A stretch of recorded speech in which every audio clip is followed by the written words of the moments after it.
नमस्कार दोस्तों, आज का यह वीडियो एक सच्चे घटना पर आधारित है। ये कहानी मेरे एक सब्सक्राइबर ने भेजा है।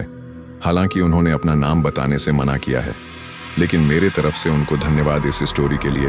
और अगर आप भी मुझे कोई कहानी भेजना चाहते हैं तो मेरा ईमेल आईडी डिस्क्रिप्शन में दिया हुआ है।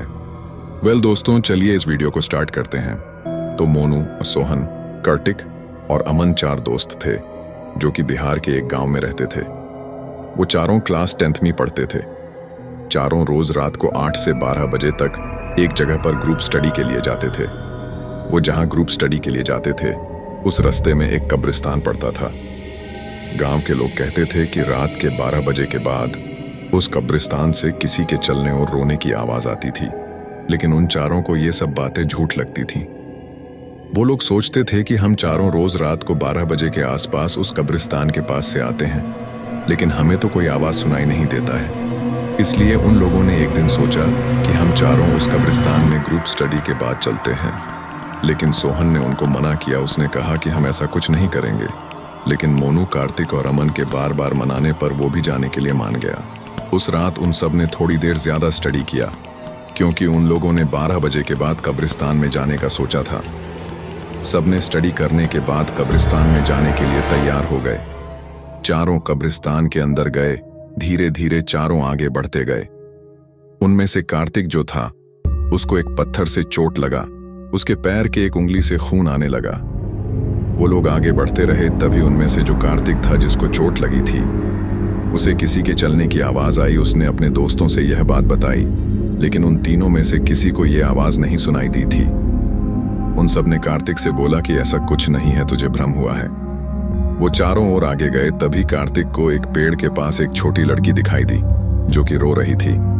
उसने अपने दोस्तों को दिखाया, लेकिन उनको वहां कुछ नहीं दिखा। कुछ देर बाद कार्तिक जोर जोर से चिल्लाने लगा। वो चिल्लाते चिल्लाते बड़बड़ा रहा था कि वहां कोई है और उसके तरफ देख रहा है। कुछ देर बाद वो बेहोश हो गया। तीनों ने उसको उठाकर उसके घर ले गए। उस दिन के बाद कार्तिक की तबीयत बिगड़ा गई। उसे तेज बुखार था और उल्टियां हो रही थीं। किसी डॉक्टर के दवा का कोई असर नहीं दिख रहा था। कुछ दिनों बाद कार्तिक हमेशा एक ही बात बोले जा रहा था कि कोई उसे देख रहा है। इसके बाद उसके घर वाले एक बाबा को बुलाते हैं जो कि काफी प्रसिद्ध बाबा थे। उन्होंने जैसे ही कार्तिक के घर में पैर रहा, वो हैरान हो गए। उन्होंने कार्तिक के दोस्तों से पूछा कि कार्तिक कहाँ कहाँ गया था। कार्तिक के दोस्तों ने उस बाबा से सारी बातें बताई। बाबा ने कार्तिक के घर वालों से कहा कि उनके बेटे के ऊपर एक बाहरी साया का प्रकोप है जो कि बहुत ही शक्तिशाली है। उन्होंने कहा कि आपको अपने घर के अंदर एक पूजा करवानी पड़ेगी, जिससे उनके घर आए उस बाहरी साया को वो भगा सके। उन्होंने पूर्णिमा के दिन उस पूजा को करवाने के लिए कहा, क्योंकि पूर्णिमा एक बहुत ही शुभ दिन होता है। पूर्णिमा के दिन कार्तिक के घर पूजा शुरू हुआ।